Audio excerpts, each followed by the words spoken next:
All right, so we're gonna do one of the most classic breakfasts, right? Cereal. So I've got like, that typical placemat. I'm gonna go back to our table, set this down. I'm gonna go get my bowl of cereal. So here we go. We used a bigger, thicker bowl, and we didn't actually put any milk in it yet. We actually have the milk in the glass, kind of set the stage a little bit.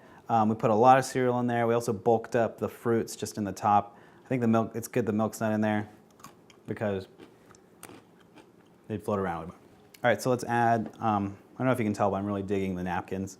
And it's good to go get some nice stylized napkins for what you're doing. Spoon, bowl, still need color. Okay.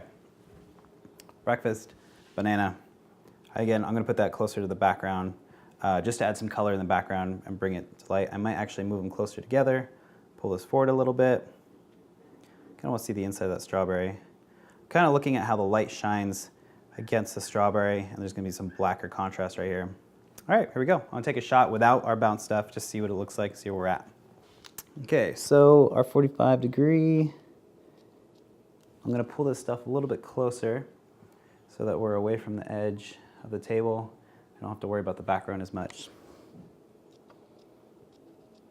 Cool. All right, that looks pretty good.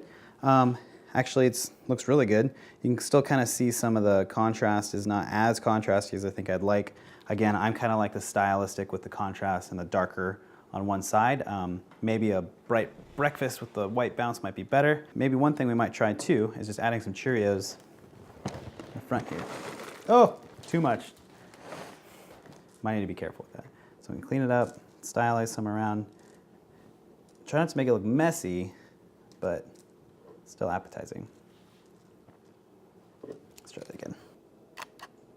There we go. That looks a little bit more fun. Got some Cheerios on the side. So let's try and add in our black negative fill and go through the lighting. Okay, I've got our negative fill kind of closer in there. And bam.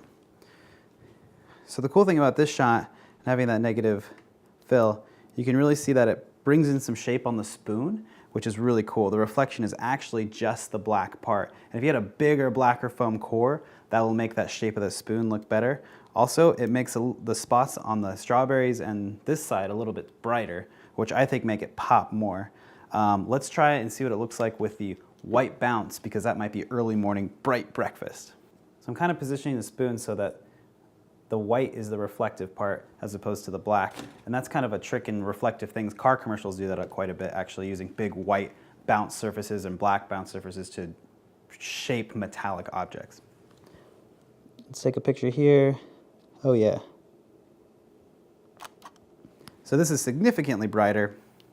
And you can tell between the three photos, between the regular bounce, which is the soft, and the ambient, and then the negative fill versus the bright spot. The bright looks actually pretty good and it looks a little more breakfasty. And I think it actually might like that a little bit more better. I also think using the negative or the positive white bounce looks better on the metallic spoon because it's so shapely. That helps a lot make it bounce a little bit more. So let's do our other shots and see what else we can do.